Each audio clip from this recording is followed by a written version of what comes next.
ये आध्यात्मिक प्रक्रिया होती है, उसको और तेज कहते हैं। और कहा गया है, बहता था बहजात था लोक वेद के साथ, बैंडे में सतगुरु मिला दीपक दीना हाथ सो वस्तु दे लखाए, और कोटि जन्म का पंथ था पल में पहुंचा जाए।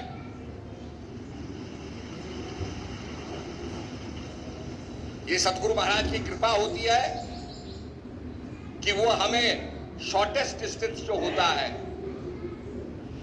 क्योंकि यहां पर ध्यान करने की बात कही गई, मन को लगाने की बात कही गई।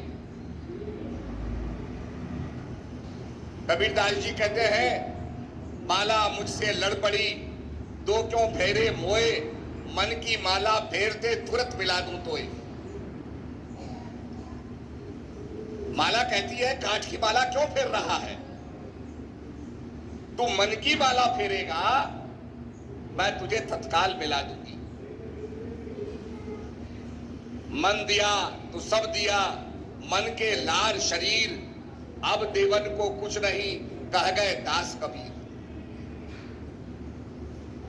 आपने देखा होगा, बंदूक में गोली रखी जाती है और बंदूक की जो नली होती है उसके ऊपर एक कुत्ता होता है और उससे एम साधा जाता है।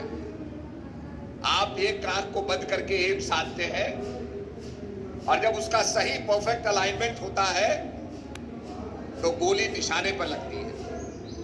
अगर उसका अलाइनमेंट सही नहीं होगा तो गोली चूक जाएगी, गोली सही रास्ते पर नहीं लगेगी।